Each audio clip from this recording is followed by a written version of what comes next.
Olá, bem-vindo todos e todas. Muito bom dia. Meu nome é Miriam Garcia. É um prazer estar aqui com vocês nessa manhã de sexta-feira para falar sobre um tema que para nós é tão relevante, que temos visto que tem movimentado cada vez mais o mundo de mercado de capitais, pensando também em finanças públicas. O que é uma divulgação ambiental de alta qualidade?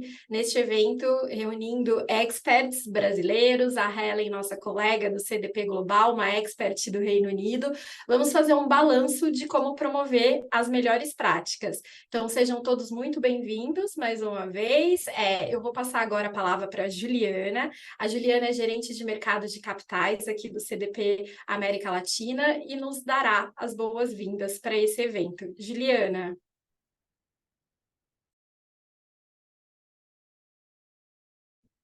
Obrigada, Miriam. Tive um problema aqui com o microfone. Bom dia, pessoal. Bom dia a todos os painelistas. Bom dia a todos que estão presentes aqui nessa sexta-feira de manhã. Como a Miriam me apresentou, meu nome é Juliana Lima, eu sou gerente de mercado de capitais para América Latina e Caribe aqui no CDP. E para mim é uma honra, né, tá nesse painel sobre divulgação ambiental de alta qualidade, na posição que eu ocupo hoje, porque primeiro eu trabalho em uma organização que é responsável pelo maior sistema de divulgação ambiental do mundo e que tem promovido, né, a transparência ambiental corporativa em escala industrial há mais de 20 anos. Então, nós temos experiência para falar sobre divulgação e divulgação ambiental de alta qualidade. E, em segundo lugar, porque como gerente de mercado de capitais, eu trabalho justamente com os atores que utilizam esses dados, né, que são os investidores, no processo, né, de identificação, mensuração e gestão de riscos e oportunidades climáticos e ambientais. E os dados, né, eles são fundamentais para esse mercado, para todos, né, mas eu acho que especialmente para esse mercado é ainda mais sensível, né, por isso que é muito importante que a gente realmente impulsione, né, os níveis de transparência através de uma divulgação ambiental de alta qualidade, né. É, para conduzir os negócios, né, eu sempre falo que é impossível conduzir os negócios sem dados, né, porque conduzir os negócios sem dados é como estar ali no automóvel, numa situação mais escura ou de neblina, onde eu não consigo ver aonde eu tô e o caminho que eu preciso percorrer para chegar onde eu preciso chegar, onde eu quero chegar, né? Com dados, a gente tem uma maior nitidez, né, de onde a gente está e o caminho que a gente precisa percorrer. E para o mercado financeiro, a gente conhece muito bem as consequências, né, dos problemas de informação, né? Então, aqui a gente pode ver os movimentos das grandes crises financeiras internacionais que tiveram ali no seu núcleo justamente problemas de informação. E eu acho que uma coisa que é interessante mencionar sobre essas crises, né, e fazendo um paralelo com a questão das mudanças climáticas e das mudanças ambientais de um modo geral, é que essas crises elas foram generalizadas, mas os impactos foram maiores ou menores de acordo com a precificação desses riscos.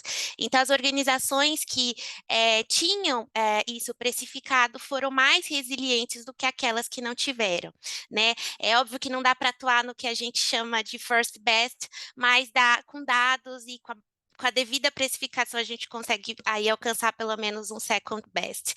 E o CDP, né, agora falando um pouco mais do CDP, o CDP tem trabalhado realmente para aumentar a nitidez, né, com que esses investidores olham para os seus negócios e para os seus portfólios, né. O CDP surgiu no Distrito Financeiro de Londres, né, com três amigos que resolveram iniciar o que até então era um projeto, né, então por isso que o CDP é conhecido como Carbon Disclosure Project, porque inicialmente era um projeto sobre carbono ali nos anos 2000, mas não é mais um projeto e não é mais só sobre carbono, né? Mas a gente continua sendo CDP, mas só CDP mesmo. E então o nosso trabalho ele continua, ele funciona ainda nesse modelo, né? Nós temos investidores e mais recentemente grandes empresas com alto poder de compra, utilizando o seu poder de influência sobre as empresas do seu portfólio ou da sua cadeia de fornecedores, sua cadeia de valores, para que essas empresas reportem suas informações através da nossa plataforma. Hoje, então, como eu disse, a gente trabalha realmente em escala industrial, a gente tem mais de 18 mil empresas reportando no mundo todo, e o Brasil é o quinto maior reportante, né? A gente fica atrás apenas do Japão, dos Estados Unidos, da China e do Reino Unido.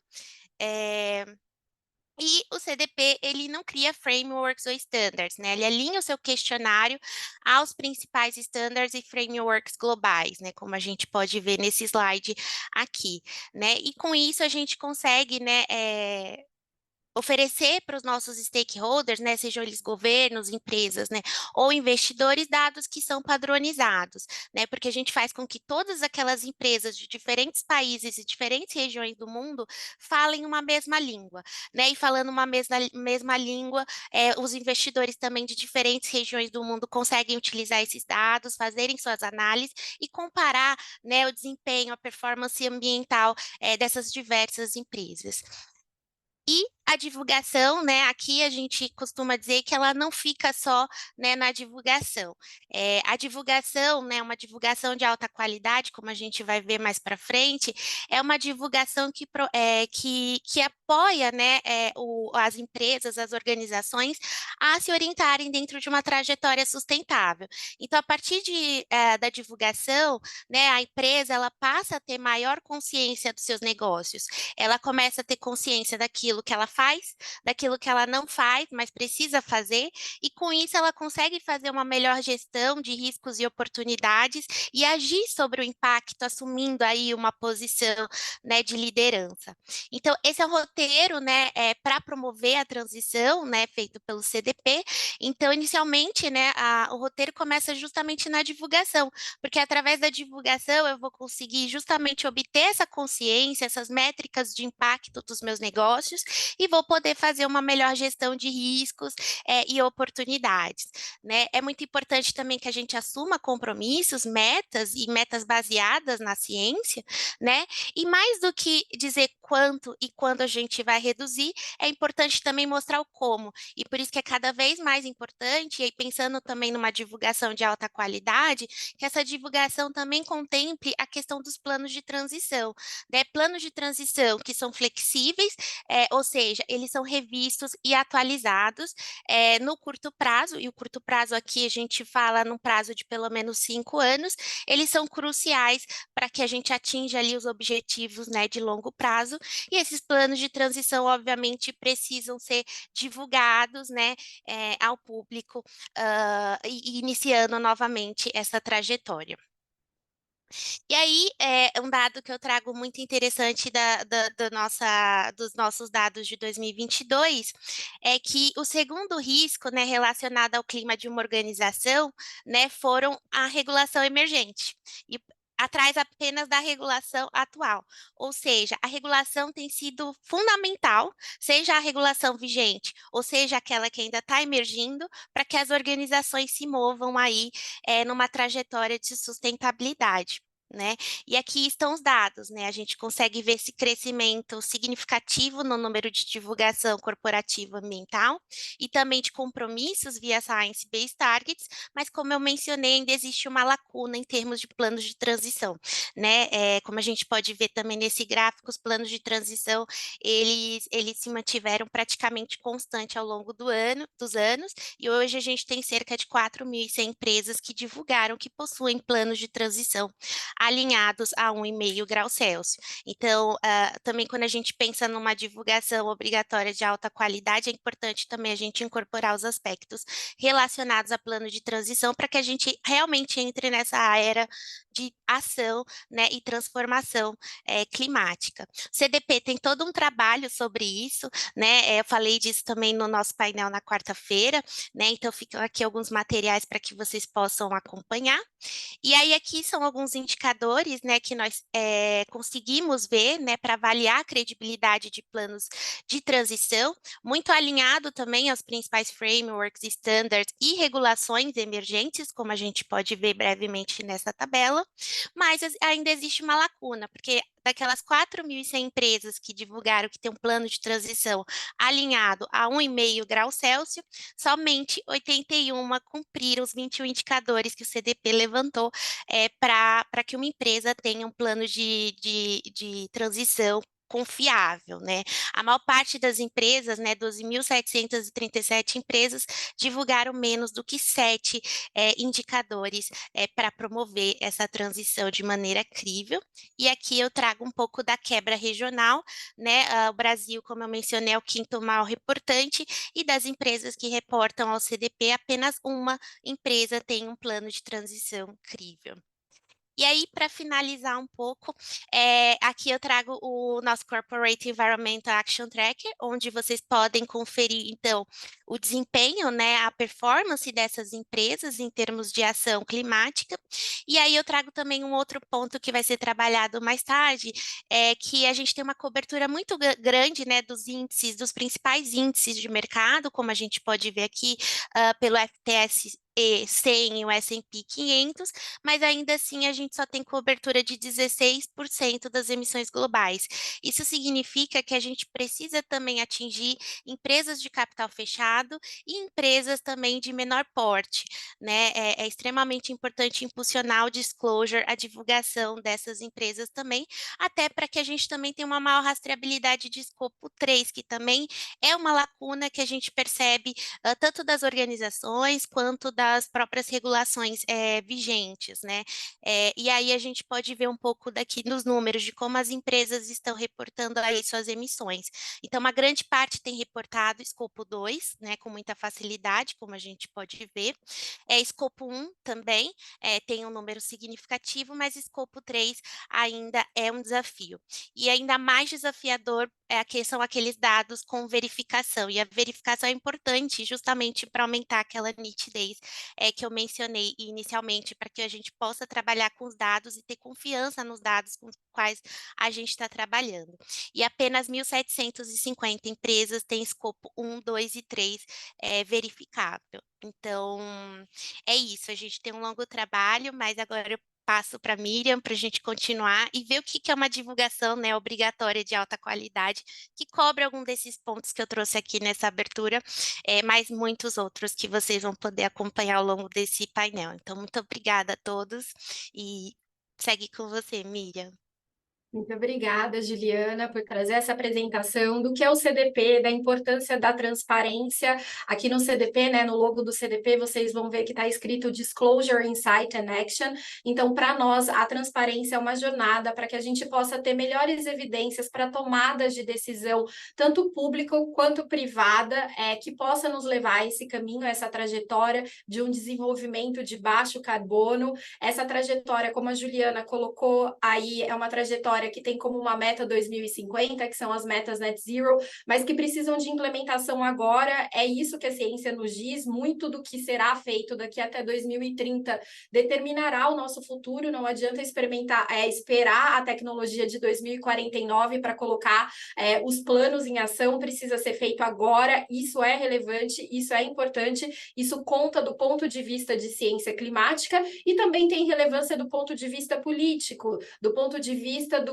quais são os sinais que a gente manda como atores da economia real para reguladores, para governos, para que políticas e regulações mais ambiciosas possam ser adotadas.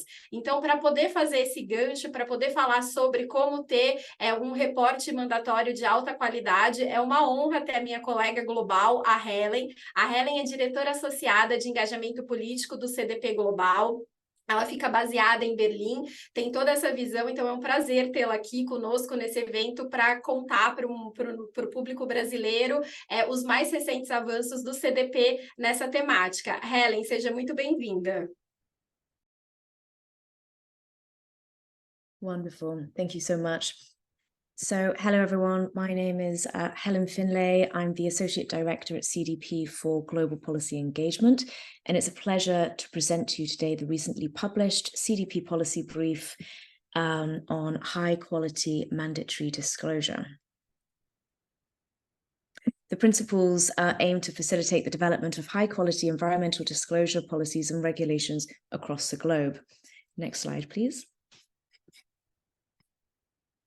So why is mandatory disclosure of environmental information so vital?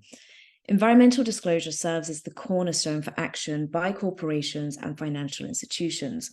Not only does it steer corporate behavior, but it also enables finance to flow to sustainable activities and facilitate the transition to a net zero nature economy.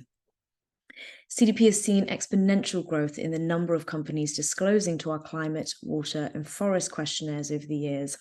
And in 2022, we worked with 740 financial institutions worth over $130 trillion in assets, requesting nearly 19,000 companies to complete our questionnaire.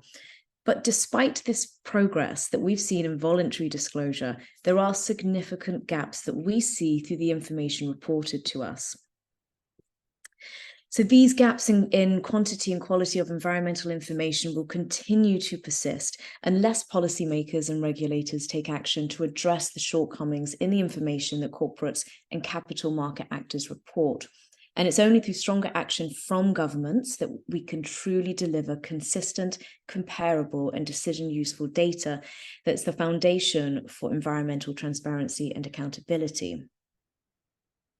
Thankfully, we have already seen progress enabled by such international agreements, such as the Paris Agreement and the Global Biodiversity Framework.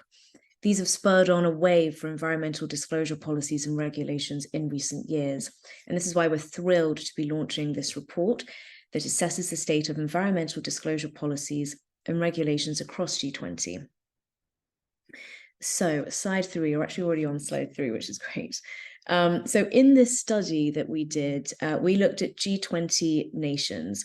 Sorry, if you could please go back up one slide. Yeah. We looked at G20 countries and also the major financial hubs of Hong Kong, Singapore, and Switzerland. Our assessment found that mandatory disclosure, climate-related financial disclosure is on track to become the norm. The TCFD has played a significant role in driving this development. However, it's important to note that several jurisdictions still provide only guidance material, and shortcomings were identified specifically in areas such as scenario analysis, Scope 3 emission disclosure, transition plans, and economy-wide disclosure requirements. In the realm of water-related disclosure, we found that policies and regulations are gradually maturing. However, water-related disclosures remain highly patchy and incomplete in many jurisdictions. Meanwhile, biodiversity-related disclosure is still in its infancy. Policies and regulations in this area often lack specific indicators and metrics. And dependencies, opportunities, and transition plans related to biodiversity are largely missing from these regulatory frameworks. So we found that nature-related disclosure policies and regulations remain insufficient in most areas. This deficiency hinders investors' ability to factor in nature-related risks, prevents the full integration of an entity's environmental impacts into financial decision-making, and fails to safeguard against financial instability, as well as falling short of addressing the scale of global or regional environmental challenges. Now, with all of this context, this brings me to the high-quality mandatory disclosure principles themselves. On the next slide, please. So these principles are a set of guidelines to support policymakers and financial market regulators. They aim to facilitate the creation of comprehensive, high quality, and effective mandatory environmental disclosure regimes. And before I start, the principles have been carefully reviewed and supported by a steering committee of experts in the field and have gained endorsement from our peers, reflecting a unified direction of travel. CDP is not doing this alone. We are doing this with the regulatory community. So our first principle, this highlights the importance of ensuring the integrity of environmental disclosure. It calls for addressing risks, opportunities, dependencies, and impacts on both people and the planet. This principle adopts a holistic environmental approach that goes beyond mere reporting. And policies and regulations should encompass sustainability disclosure and sustainability-related financial disclosure, considering an organization's influence on the economy, people, and planet. So Principle 2, this focuses on comparability and interoperability of disclosure regimes across different jurisdictions. Achieving a global baseline disclosure standards is key to fostering consistency and coherence in reporting across borders. Principle 3, this emphasizes the need for policy coherence within each jurisdiction. All disclosure requirements within a region should align and complement each other, creating a seamless regulatory framework. The fourth principle underlines the importance of grounding environmental disclosure in the latest scientific evidence.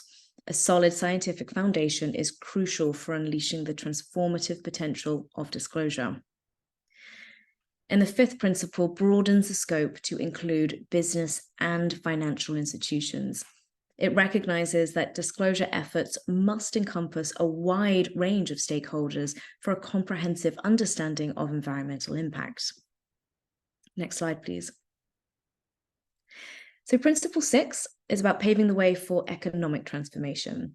It urges governments to include expectations on the disclosure of climate, water, and nature transition plans. These plans outline how companies and financial institutions will transition to business models that align with a 1.5 trajectory and promote nature-positive outcomes. These plans should be credible, time-bound, and integrated with other disclosures, setting short, medium, and long-term milestones based on credible sectoral pathways and verified by science-led organizations. Our seventh principle focuses on ensuring the quality and reliability of disclosure. It sets expectations for external assurance, enhancing confidence in the reporting data. Principle 8 emphasizes the importance of a robust enforcement mechanism, which cannot be overstated, as it assures corporate accountability and a level playing field for all reporting entities. And the ninth principle requires corporate governance bodies to play an active oversight role, not only in steering companies towards a responsible disclosure, but also embedding sustainability into their core business models. And finally, I'm sure you're all happy to hear, Principle 10, this asks for policymakers to envision regulations not as restrictive guidelines, but as dynamic platforms for innovation, encouraging companies to go beyond mere compliance and achieve a maturity in their disclosures that drives real impactful action. Now, adopted all together, policymakers can create a holistic and comprehensive mandatory environmental disclosure regime. And this is just a snapshot of the principles. For more detail, please do see our high-quality mandatory disclosure report and reach out to us if you want to discuss any of the topics that you hear about today. Next slide, please. So, taking a bit of a step back, how does the work of CDP relate to the high-quality mandatory disclosure principles? So, Principle 2, as I mentioned, outlines the importance of ensuring the comparability and interoperability of disclosure regimes across jurisdictions, relying on a global baseline disclosure standards. Now, CDP's disclosure platform is at the forefront of facilitating comparable disclosure across the world. And an example of this is CDP and the International Finance Reporting Standards Foundation have announced in November of last year, 2022, that CDP will incorporate the International Sustainability Standards Board's, the ISSB, climate-related disclosure standards, IFRS S2, into its global environmental disclosure platform. This is a major step towards delivering comprehensive global baseline information for capital markets through the adoption of the ISSB standards. CDP's decision, a signal of its commitment to delivering robust environmental disclosure to the market, accelerates the early adoption of IFRS S2 disclosures. And by collecting this data, CDP will provide investors and other stakeholders access to corporate environmental information that is consistent, comprehensive, and comparable across geographies. It will also reduce the reporting burden on companies. And in turn, CDP will provide I4RS Foundation and governments with access to its data on disclosures made against the climate standard for monitoring uptake and implementation of the standards and pursuing their continuous improvement. We will continue to develop our disclosure platform according to best practice disclosure standards and methodologies, integrating impactful and high-quality regulation and standards where they exist. Thank you very much for all of your time. I will hand back now to Miriam. Muito obrigada pela apresentação, Helen. É com muito orgulho que o CDP lançou esse documento. Eu gostaria de enfatizar para a audiência que o documento foi lançado durante a cúpula do G20 na Índia, então foi entregue para todos os tomadores de decisão do G20. Essa é uma pauta que o CDP tem trabalhado cada vez mais em como fortalecer o reporte mandatório, e depois na parte de Q&A podemos voltar para trazer algumas perguntas para a Helen sobre a visão do CDP para reporte mandatório, que estão aí enunciadas nesses 10 princípios, e podem ter ainda mais pontos a serem integrados, principalmente quando pensamos na presidência brasileira do G20. Aproveito para convidar todos a interagirem no chat, se vocês tiverem alguma pergunta, alguma dúvida. Eu peço desculpas, eu acabei não anunciando antes da fala da Helen, mas depois eu coloquei no chat, temos tradução também disponível. Agora eu gostaria de convidar a Vânia Borghetti, que é contadora, conselheira de administração certificada pelo IBCG, vice-coordenadora de Relações Internacionais do Comitê Brasileiro de Pronunciamentos de Sustentabilidade, e aqui hoje representando a IFRS para contar para a gente o que é o ISSB. Para nós aqui no CDP é um orgulho muito grande falar que ele vai estar integrado no nosso questionário em 2024, respondendo a um princípio do que a gente entende o que é um reporte mandatório de alta qualidade, que é assegurar a comparabilidade e a interoperabilidade, como a Helen mencionou no nosso princípio 2, mas para entendermos, né, como é que vai funcionar na prática, acho que escutar a Vânia é sempre um prazer para entender de forma bem didática o que é o ISSB e como é que isso, como a adoção do ISSB é importante para termos uma linha de base global para divulgação. Então, Vânia, estamos muito felizes de ter você aqui conosco. Eu que agradeço a honra de poder estar aqui com vocês, é um prazer muito grande. O CDP é uma instituição extremamente preciosa para nós, inclusive quero todos os slides, porque eu falo muito de CDP nas minhas aulas e vou atualizar com muito do material bacana que vocês colocaram à disposição hoje, inclusive o caderno da Ellen. Agradeço muito. É uma honra muito grande estar aqui, e eu vou tentar exatamente mostrar alguns pontos que a Helen já mencionou, você também na sua apresentação, na verdade a Juliana, por que a gente precisa ter relatórios, por que a gente precisa ter transparência. E vou tentar me comportar e fazer isso nos 15 minutos, porque é muito assunto para a gente poder tratar, mas vamos lá. Eu sou contadora, não sou de sustentabilidade, né?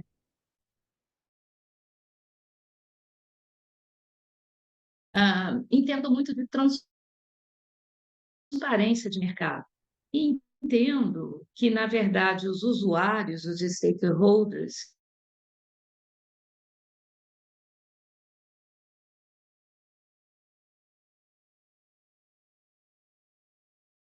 nós também.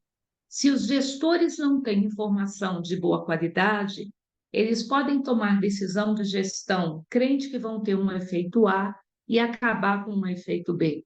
E, com isso, colocar em risco a própria continuidade do negócio. O mercado percebeu que informação corporativa era importante e que ela devia ser padronizada exatamente por um dos aspectos que a Juliana falou. Quando a informação é padronizada, fica mais fácil você educar o mercado para poder entender. Ou seja, se a gente aqui fosse estabelecer 80 regras contábeis como possíveis de serem aplicadas no Brasil, o que ia acontecer que todas as universidades, todos os professores iam ter que aprender as 80 regras e todos os alunos iam ter dificuldade de aprender as 80 regras. Mas se você tem uma regra única, fica mais fácil formar a sociedade, formar jornalistas, formar analistas, formar quem toma decisão, formar quem desenha política pública. Então, nessas questões fundamentais, você não pode ter uma amplitude muito grande de opções, porque você, na verdade, perde uma linha de comparação, perde uma linha de você poder traçar estimativas, de você fazer projeções e de você acompanhar a efetividade, porque o seu número de um ano nunca será comparável com o outro, porque você mudou as premissas no meio do caminho. Então, ter essa regra única é algo que o mercado percebeu no ponto de vista contábil com a crise de 2029.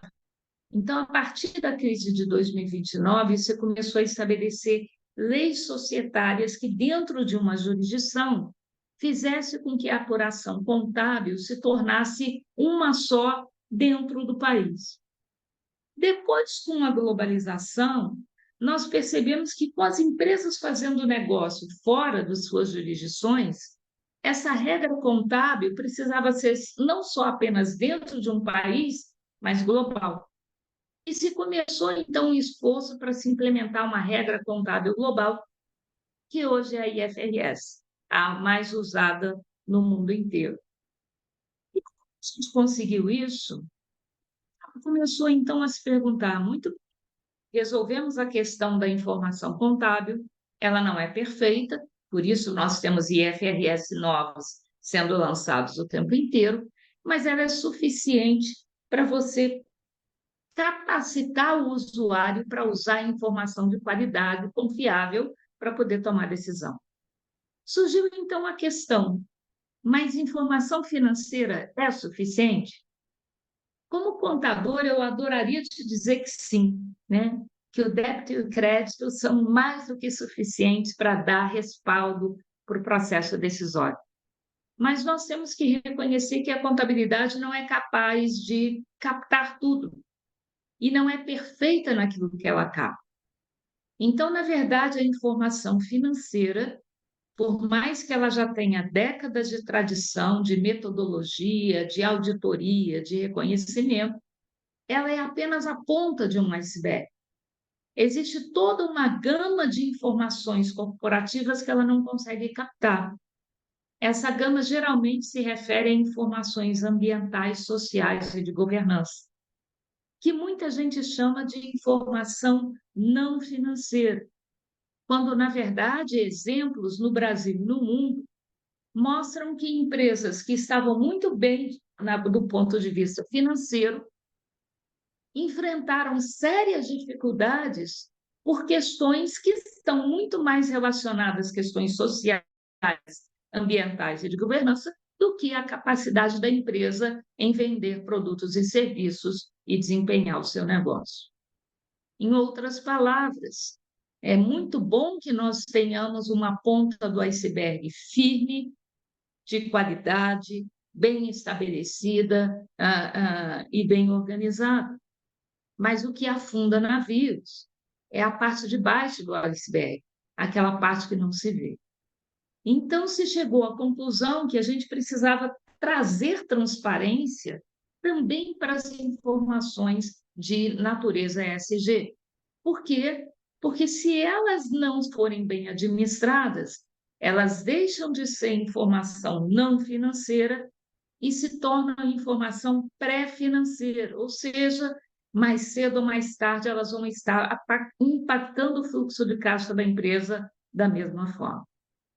E várias propostas de gerar informação de natureza não financeira surgiram no mercado.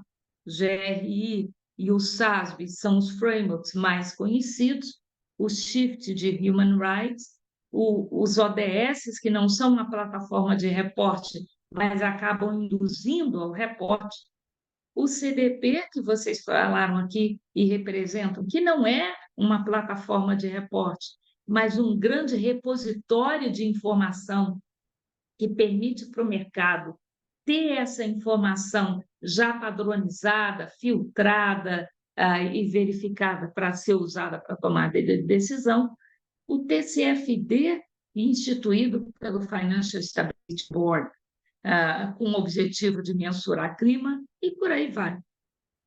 São excelentes. Todas essas propostas são fantásticas.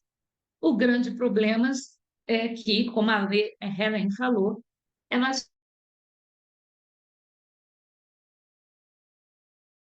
significa que cada empresa poderia escolher sobre que plataforma reportar. E essa empresa, porque não era obrigada a reportar, muitas vezes ela escolhia a plataforma não que melhor retratasse seu negócio, mas a plataforma queria deixá-la mais bonita na foto. E se algum fato foi negativo naquele período, ela esquecia de reportar aquele ponto naquele ano. E se algum fato não foi tão bem quanto devia, ela aumentava um pouco. E não havia nenhum tipo de sanção que o mercado pudesse aplicar por isso. As práticas chamadas, porque, na verdade, ela estava apresentando relatórios de uma natureza voluntária. Então, não tinha como ela ser penalizada por uma benesse que ela estivesse fazendo para o mercado.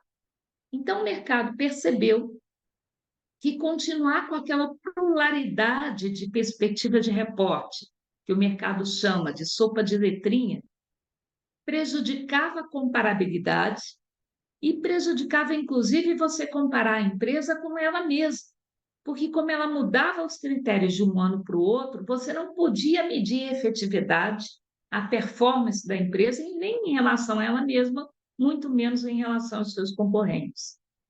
E a falta de uniformidade na aplicação dos critérios, de métricas próprias, de matrizes pesadas, de critérios científicos, como foi falado aqui, também prejudicava. Então, o mercado começou a procurar soluções para o processo. Foi a solução do relato integrado, estabelecido pelo International Integrated Reporting Council,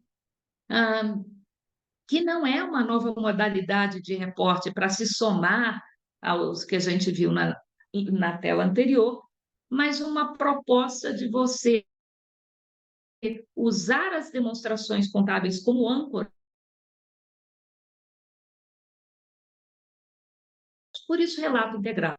Você vai integrar como base a informação de sustentabilidade na sua informação financeira. Por quê? Porque você não pode dizer que é um excelente empregador no seu relatório de sustentabilidade e a sua provisão para perda trabalhista ser gigantesca na sua demonstração financeira. Você não pode dizer que você é verde e planta uma árvore todo dia, se na verdade a tua provisão para perda ambiental é gigantesca no seu balanço patrimonial. Então, o relato integrado, ele veio trazendo o conceito de relatórios concisos, objetivos, porque a gente pensa que dar mais detalhes significa informar melhor, e isso não é verdade. O excesso de detalhe distrai a atenção daquilo que é relevante, que o mercado precisa saber para tomar decisão. O relato integrado é você fazer o seu relatório baseado em 6 tipos de capital, mas mais do que isso, ensina você a procurar fazer com que esse relatório seja usado não só por quem está fora da empresa, os investidores, fornecedores e a cadeia de valor, mas também por quem está dentro da empresa. Em outras palavras, ela diz para o gestor: não tome decisão e reze mais dar certo. Tome decisão olhando não apenas para as perspectivas de retorno financeiro, mas também para as externalidades ESG que podem ser oriundas da decisão que você vem a tomar.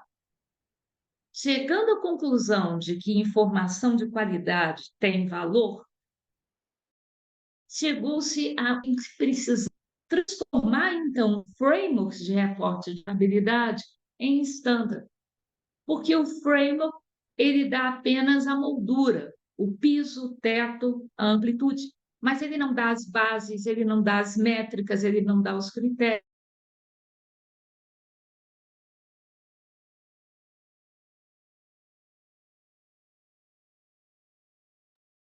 Vânia? foi a IFRS Foundation. Por quê? Porque se o que nós queremos é informação de sustentabilidade integrada no financeiro, quem melhor para normatizar a sustentabilidade do que quem já normatiza muito reduzido. E com isso, a IFRS Foundation criou a ISSB, International Sustainability Standard Board, com conselhos consultivos. Eu faço parte de 2 conselhos aqui, do conselho do IRCC, que sucedeu ao relato integrado, e do SAF, que dá assessoramento ao próprio board do IESBA, do ISSB e do IASB. Qual a vantagem de você ter a IFRS Foundation como entidade que vai normatizar isso? Ela tem experiência em estabelecer normas globais. Os reguladores mundiais já conhecem o devido processo da IFRS Foundation. Então, já acreditam que exista proteção contra interesses, contra pressões, contra vieses naquilo que ela vai fazer. Então, é muito mais fácil essa norma se tornar mandatória se ela vem emanada da IFRS Foundation do que de uma outra entidade qualquer, ainda desconhecida pelos reguladores. E a decisão da IFRS Foundation foi a de não desperdiçar nada do que já existia no mundo e que estava funcionando. Então, a primeira norma que ela desenvolveu foi de efeito climático. Ela foi buscar o TCFD do Financial Stability Board. Quando ela for trabalhar a biodiversidade, ela celebrou um memorando de entendimento com o GRI. Para divulgação de efeitos climáticos, ela incorporou o CDSB e está contando com o apoio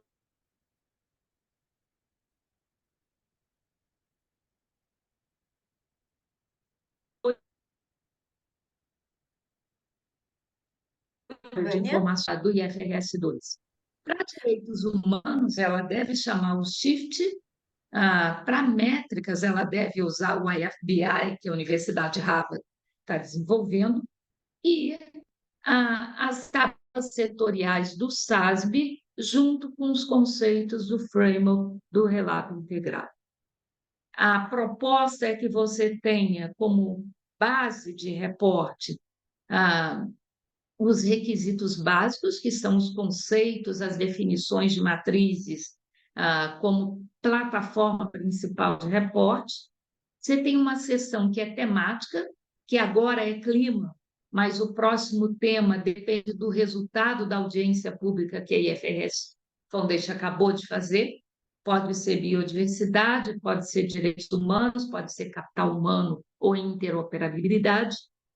E o uso dos conceitos do SASB para ter uma visão temática, para uma visão por indústria.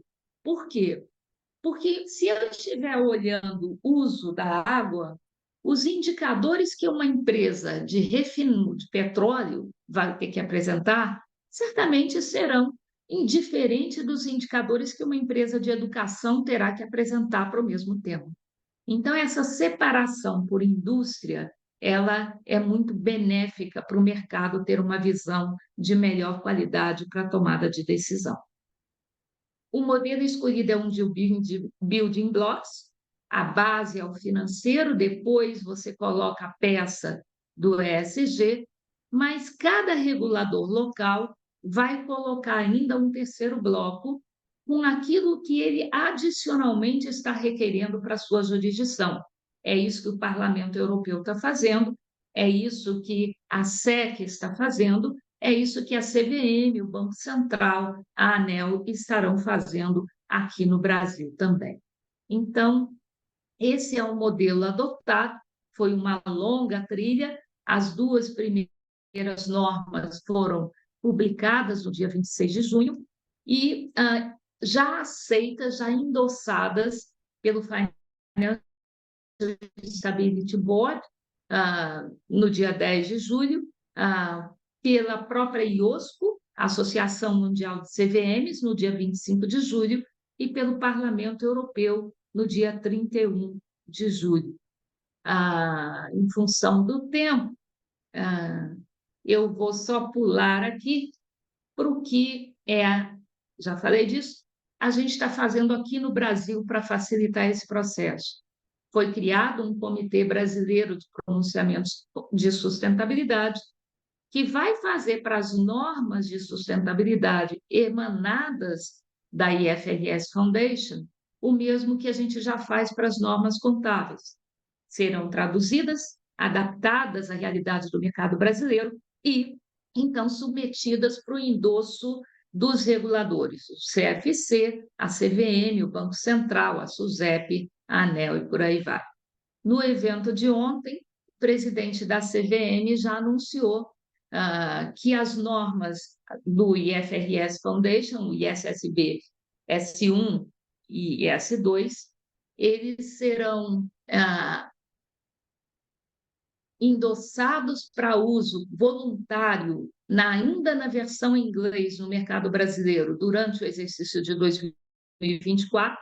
Em 2025, ainda como voluntários, mas já na versão em português, e se tornarão mandatórios no mercado brasileiro a partir de 2026. Esse é o anúncio que o presidente da CVM nos fez ontem. E por que é tão importante a gente ter o CBPS? Ele tem representantes da própria profissão, contadores e auditores, de mercado, as principais organizações ativas no mercado brasileiro, de usuários e formadores. Mas ele tem como ouvintes todos os reguladores brasileiros e entidades representativas, que não têm direito a voto, mas participam de todas as discussões, colocam os seus problemas, recebem as explicações devidas para que isso venha a ser implementado. E nós temos uma forte relação com os organismos externos que estão trabalhando em prol dessa transparência, não só com o ISSB, mas o IESBA, que está adotando um novo código de ética, porque a informação de sustentabilidade é narrativa, então a gente precisa de ética. O IAASB, que está fazendo as normas de auditoria para a evidenciação e asseguração dos novos relatórios, o IFBI de Harvard, que está fazendo métricas, SHIFT, que trata de direitos humanos, o A4S, que atinge os executivos financeiros, o ISAR da ONU e o GLENIF, que é a Associação Latino-Americana para a Transparência. Então, ultrapassei meus 15 minutos com toda certeza, mas espero ter dado uma visão para vocês de o que está acontecendo no mercado brasileiro, para que a gente possa se adaptar àquilo que está acontecendo no mercado global. Muito obrigada, Vânia. Eu nem ousei interromper, porque eu tenho certeza que toda a audiência estava escutando atenta. Eu estava reparando aqui nos painelistas, todo mundo prestando muita atenção, ainda mais porque você trouxe novidades de ontem sobre o anúncio da CVM, então é muito interessante. E acho que poucas pessoas conseguem fazer ali em aproximadamente 15 minutos passar da crise de 29 para o reporte sobre clima e ainda por cima contar como é que se organiza o cenário brasileiro. A sua didática é impressionante, é sempre um prazer te escutar. Muito obrigada, Vânia. E eu aproveito aqui, né, já para poder fazer essa emenda com o Gustavo Pinheiro. O Gustavo é coordenador do portfólio de economia de carbono zero no Instituto Clima e Sociedade, parceiro do CDP, apoiador do CDP, e por um acaso também estava numa mesa com ele sexta-feira passada, então já virou quase aí que uma tradição, sexta-feira de manhã tá numa mesa com o Gustavo, que me traz muita alegria. Gustavo, seja muito bem-vindo, estamos muito felizes aí de escutar o que você tem para dizer, que eu acho que complementa muito o que a professora Vânia trouxe no final sobre a situação no Brasil. Bem-vindo, Gustavo. Obrigado, Miriam. Aí a tradição da sexta-feira, já colocando. É um prazer estar aqui com você. É um bom dia, né, para todos, para todas também que estão acompanhando o webinar e com certeza depois também vão acessar. Depois dessa aula da Vânia, acho que esse webinar já fica aí nos bookmarks recomendados, né, para qualquer um que queira saber do status e do que está vindo, né, no caminho. Também é um prazer rever aqui, né, a Ellen. Acho que a gente não se encontra pessoalmente desde uma COP pré, ainda pandemia, se não me engano, na Polônia, e também com a Michelle, né? A gente fica super feliz de ver os avanços que a CVM está trilhando, e esse anúncio feito ontem é realmente assim, música para os nossos ouvidos. Eu queria trazer algumas reflexões, né, e perspectiva um pouco mais temática, né, climática, diga-se de passagem, né. Eu acho que são alguns dos desafios que temos na agenda. Eu adorei a colocação inicial também da Juliana, né, falando dessa coisa essa metáfora, né, do motorista na neblina, que acho que corrobora também, né, o slide do iceberg da Vânia, né, que o que nos afunda é o que a gente não vê, né, ou seja no mar, o iceberg, seja na rodovia com neblina, né, um obstáculo que a gente não esteja enxergando. E eu acho que isso é muito ilustrativo de duas hipóteses, né, que pairam, né, à frente do setor privado no começo desse século, e que serão, acho que, a tônica ao longo do século todo, e talvez para o futuro, né, posterior, que basicamente um gestor hoje ele tem duas hipóteses, né? Ele pode negar a realidade, manter o rumo, velocidade, assumir os riscos não precificados da transição. Não é exatamente, né, uma boa recomendação, assim, pelo menos eu não recomendaria isso a ninguém. Acho que a história nos mostra, né, o que aconteceu. Não precisamos nem ir ao Titanic, né? Mas podemos ir, por exemplo, para as empresas que produziam carruagens no começo do século passado, né, que negaram a transição para veículos automotores, e que acabaram sem negócio, né? E temos exemplos de empresários que, ao contrário, enxergaram a transição não só como um risco, mas também como uma oportunidade, se muniram de informação, se anteciparam e colheram, né, frutos da transição, inclusive, né? E essa é a segunda hipótese, que é buscar informação qualificada, construir, adotar cenários climáticos, avaliar riscos e oportunidades da transição e, assim, estabelecer rotas seguras, né, e orientadas pelas melhores informações disponíveis. Eu acho que esse é o cenário que qualquer gestor responsável, né, que faz jus à responsabilidade fiduciária, inclusive, que tem, né, deveria adotar. Acho que é esse o caminho, né, que o mundo da regulação financeira, o mundo da contabilidade, né, e o mundo do direito estão trazendo, né, para trazer essas questões, inclusive, como obrigações, né, de conformidade. É nessa direção que caminhamos, né, com a regulação. E com muitos desafios, né? Eu acho que o primeiro é porque, além da sopa de letrinhas, que acho que Vânia muito bem né, nos deu aí insights de como isso está se consolidando, né, e convergindo para os padrões, para a atualização dos padrões contábeis globais, né, em cada jurisdição. Mas a gente tem também o desafio de muitos temas, né? São muitos temas simultaneamente, né?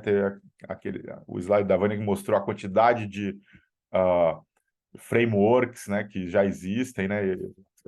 Eu anotei até a sua tradução de framework como moldura, é uma palavra que é sempre difícil de traduzir, né? E acho que moldura é talvez a melhor que eu já tenha ouvido. Geralmente a gente usa quadro em mudança do clima e tal, mas acho que framework moldura é bem melhor. Essas molduras diversas, elas também estão em níveis distintos de desenvolvimento, né?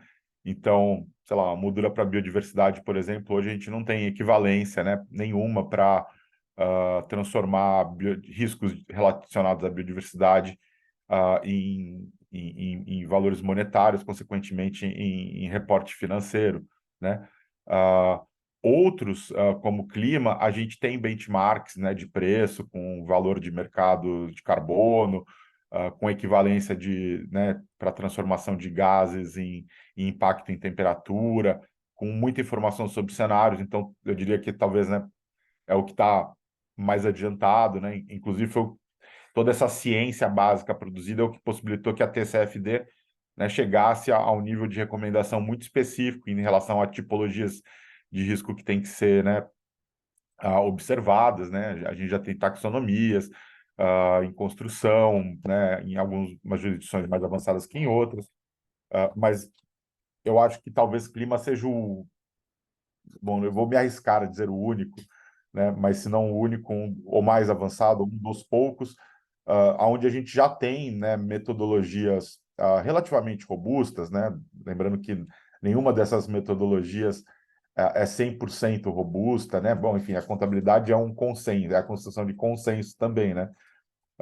Nos padrões contábeis. Como é que a gente lida com muitos valores que não vêm direto, né? De demonstrações financeiras, né? Que não sai.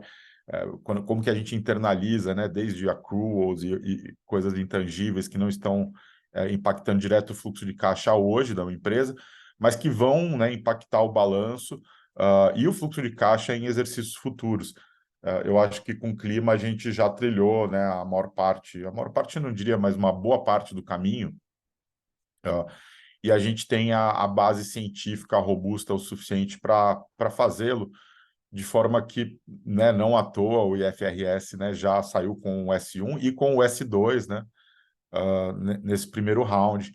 E a gente tem muita expectativa, acho, né, em toda a comunidade de profissionais que trabalha com mudança do clima e com a interface entre mudança do clima e economia, finanças, contabilidade, de como é que a gente vai avançar para que isso se torne mandatório, uma vez que a gente sabe que, né, com o reporte voluntário a gente vai atingir aqueles que já estão fazendo alguma coisa, né, aqueles que estão proativamente buscando se posicionar bem na transição, aproveitar essas oportunidades, mas que não necessariamente são os grandes emissores, né? Não necessariamente são os maiores produtores de externalidades climáticas negativas, né?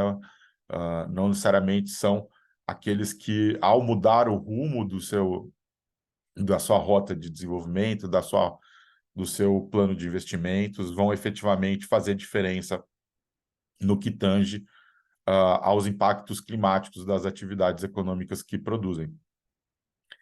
Para outros temas, né, para água, para biodiversidade, para direitos humanos, para, enfim, qualquer um dos ODS, né, dos 17 ODS que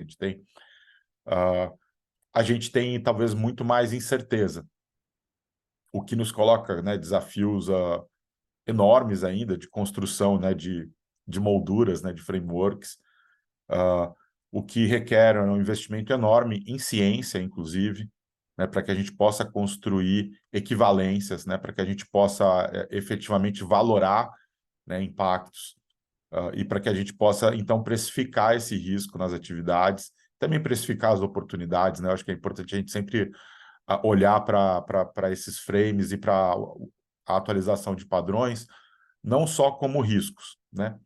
Existe, sim, muita oportunidade nisso.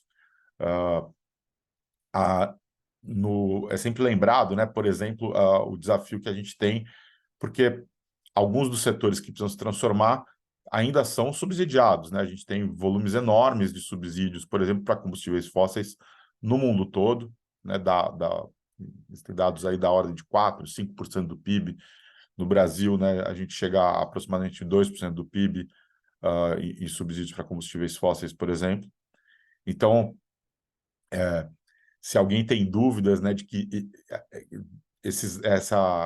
a crise climática tem valor né, e é possível valorá-la, basta olhar, acho que, um pouco para os subsídios públicos, né, que são feitos na forma de renúncias fiscais, gastos tributários, até mesmo investimentos diretos em alguns casos.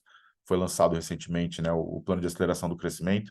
62% dos investimentos previstos em energia são orientados ainda para combustíveis fósseis. Então, a atualização dos padrões, ela é chave, né, e mandatória para que a gente passe a ter informação financeira, efetivamente, né, a gente consiga transformar essa informação qualitativa, essa informação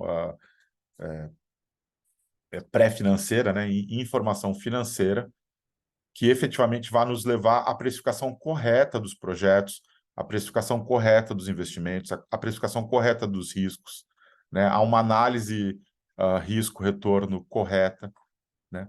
A uma correta definição, né, dos custos de capital possíveis, né, que tornam viáveis projetos para transição, que tornam viáveis planos de transição, que tornam viáveis a gente implementar uma agenda que vai levar essas empresas a ter sucesso, né, na sua jornada ao longo desse século.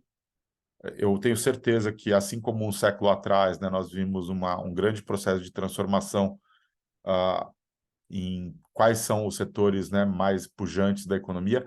A mesma coisa a gente já está vendo agora, né, vale a pena dizer, mas que vai se acentuar muito ao longo dessa década. Não à toa, né, a gente já não tem muitas oil majors dominando os grandes índices de ações, né, ao contrário do passado, quando a gente olha para um S&P 500, né, a gente não tem mais oil majors liderando o ranking das empresas mais valiosas. A gente tem hoje empresas, principalmente, né, de tecnologia, que são setores que já nascem praticamente de baixa emissão de carbono.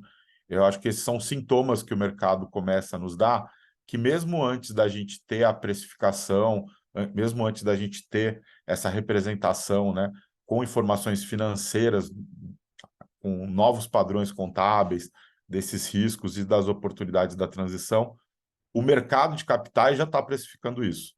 O mercado de capitais, né, enfim, sempre se antecipa, né? O bom gestor é aquele que tem essa capacidade, né, de enxergar além do horizonte e antecipar a sua tomada de decisão.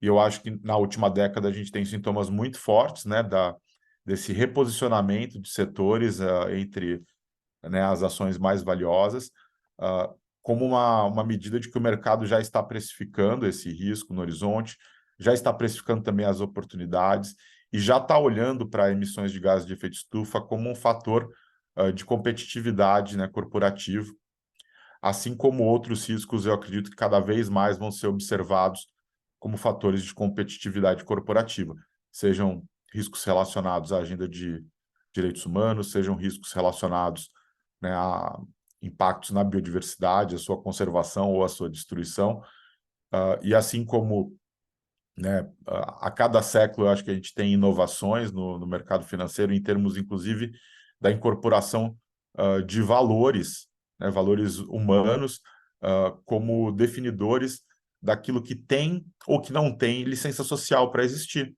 né? No passado, atividades absolutamente deletérias em termos de direitos humanos foram consideradas ok, né, para que você fizesse investimentos, inclusive investimento corporativo regulado. Hoje não são mais. Eu acho que a gente vai caminhar para na mesma direção, de forma que atividades altamente impactantes para a mudança do clima vão perder a sua licença social de existir ao longo desse século, e esses passos que o IFRS está dando e os reguladores em cada jurisdição, né, também estão anunciando que abraçarão, são sintomas muito importantes e são, né, a criação de um novo paradigma de reporte contábil financeiro ao longo desse século. Muito obrigado.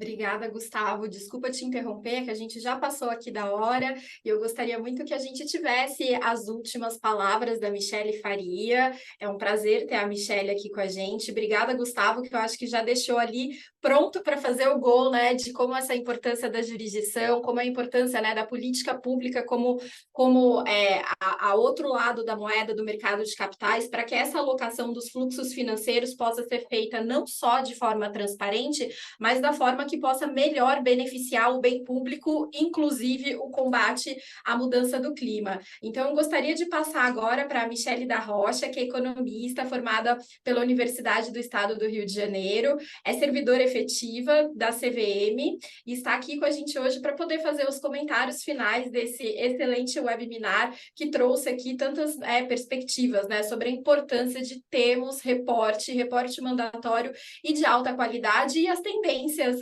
apresentadas pelo Gustavo em termos de Sistema Mundo, Brasil e da Vânia apresentadas aqui pela IFRS. Michele, é um prazer ter você aqui conosco hoje. Bom dia, obrigada. Tá me ouvindo? Tá legal? Ótimo. Obrigada, bom dia a todos e a todas. O meu nome é Michele, eu sou responsável pela divisão de Inovação e Finanças Sustentáveis da CVM. Para quem conhece, para quem não conhece, é uma divisão nova da Superintendência de Orientação e Proteção aos Investidores lá na CVM. O evento foi excelente, as apresentações foram de altíssimo nível, aprendi um monte de coisa, meu caderninho está cheio de anotação. Muito obrigada aos nossos panelistas, a Vânia, a Ellen, Gustavo. Eu percebi que foi muito falado em comparabilidade, né? O Gustavo trouxe aí também precificação, e tudo está em torno de informação, né? Da qualidade das informações. A gente, na CVM, sabe da importância da informação, da qualidade das informações. A informação é a ferramenta de trabalho, né, dos servidores da CVM, e a qualidade dessas informações é a nossa missão, né? Em relação ao tema ASG, eu queria falar que a gente entende que o Brasil só vai alcançar o engajamento, né? A gente precisa do engajamento social para que a gente consiga alcançar a transição verde. Isso só vai acontecer se a gente tiver bastante oportunidade de ter disseminação de informações corretas, precisas sobre esse tema, né? É por isso que a gente está aqui. Eu quero aproveitar também a oportunidade, foi ótimo a Vânia ter falado do que o presidente falou ontem, porque a gente não pode falar, né? Mas ele pode. E assim, eu estava me mordendo. Realmente, a gente sabe da importância da padronização das informações, a gente sabe que é importante para as empresas brasileiras acessarem investimento externo, é importante que haja essa conformidade com os padrões de divulgação de informação internacionais. Então, assim, a CVM ainda não tem nenhuma decisão regulatória, mas está para sair hoje o nosso plano de ação em finanças sustentáveis. E esse plano ele traz ali uma agenda para 2022 e 2023, vai estar no site hoje, tá?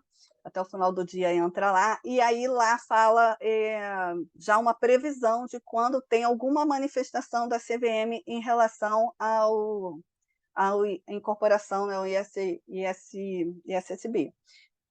Mas, assim, o que o presidente falou vai além, então foi ótimo realmente a Vânia ter trazido essa questão. Em relação ao reporte de informações no formulário de referência, eu queria falar que a gente agora na CVM vai entrar numa fase de verificação dos procedimentos utilizados para a elaboração e para o reporte dessas informações, e aí a intenção é identificar as boas práticas que poderão ser disseminadas, e aí a gente vai fazer um ofício circular, uma manifestação para disseminar essas boas práticas que venham a ser identificadas. É isso. Por fim, eu vou avisar já que a gente está para montar um link, colocar uma seção específica lá no nosso site para manter atualizadas as informações relativas a finanças ambientais e concentradas num determinado numa sessão. E a gente conta com a audiência. Mais uma vez, obrigada a todos, obrigada ao pessoal que participou, que se inscreveu aqui. E bom final de semana para todos. Muito obrigada, Michele. E ficamos felizes aí com o anúncio que as informações estarão sistematizadas no site. Isso é sempre uma mão na roda, principalmente quando a gente está para entrar em algum lugar, quer falar, quer mostrar o que a CVM está fazendo, quer entender melhor. E estaremos atentos hoje, então, no final do dia, para olhar o plano de ação de finanças sustentáveis. Acho que é um plano muito aguardado por todos, né? Para nós é extremamente relevante. Espero que possamos ter a oportunidade de ter uma nova sessão para poder debater como é que o que está nesse plano, trazer, né, para todos os atores de mercados de capitais. Eu vou chegando aqui, né, no final do nosso evento, acabou passando uns minutinhos, mas o conteúdo era riquíssimo, fez valer a pena, então também agradeço a audiência que às vezes, né, comeu aí 10 minutinhos, 10, 15 minutinhos da próxima reunião para estar aqui conosco. Quero agradecer a todos os painelistas, então a Michele Faria trazendo as novidades da CVM, a Vânia sempre tão didática e o Gustavo, que para mim escutar é sempre também um prazer, porque traz essa visão, né? Às vezes a gente está tão no zoom in, o Gustavo traz essa visão de zoom out, e como é que a gente conecta com as grandes tendências e necessidades econômicas, né, do país e do mundo para que possamos fazer a transição climática. E por fim, agradecer a minha colega Helen, que apresentou o nosso mais recente documento, ela colocou o link aqui no chat. Nós aqui da equipe do CDP América Latina, eu, a Rebeca Rocha e a Raíssa Saré estamos à disposição para poder fazer os esclarecimentos desse documento. Agradecer ao Lab, esse evento é uma parceria com o Lab, o CDP faz parte do Lab, é o nosso parceiro, é um dos eventos da World Investor Week, que também tem a CVM aí na organização, e para nós é sempre muito relevante poder ter espaços para falar sobre finanças sustentáveis. Então, agradeço a todos da audiência, o panelista. Esse vídeo foi gravado, vai ficar no YouTube, então depois a gente também pode enviar para todos os links, e não se preocupem, as apresentações também, os PPTs serão circulados para toda a audiência. Muito obrigada, foi um prazer estar aqui com vocês hoje, e seguimos, temos muita coisa legal, bacana, a ser anunciada pela CVM, o ISSB, o questionário do CDP alinhado ao ISSB, para que possamos ter um ano de 2024 de uma liderança ativa do Brasil na presidência do G20, mostrando que na presidência do G20 o Brasil consegue liderar pelo exemplo. Então, seguimos juntos, uma boa sexta-feira, prazer. Tchau, tchau. Muito obrigada pelo convite, uma honra ter estado aqui. Muito obrigada, aprendi muito. Também queria agradecer muito, Miriam, toda a equipe aí do CDP. E obrigado pela aula também, a Vânia. A gente queria já convidar para a gente fazer um follow-up desse encontro. Acho que tem muita agenda para a gente colaborar. E parabenizar a Michele e toda a equipe aí da CVM pelos anúncios, pela grande expectativa, acho que está gerando, e que a gente recebe, acho que toda a sociedade brasileira recebe com muito alegria, e, né, esse avanço normativo que está sendo gestado aí por vocês. Certeza. Tchau, tchau, gente. Uma boa sexta. Tchau, tchau. Obrigada a todos. Obrigada. Obrigada. Tchau, Parabéns tchau. pela Tchau, agenda. Obrigada. obrigada. Obrigada.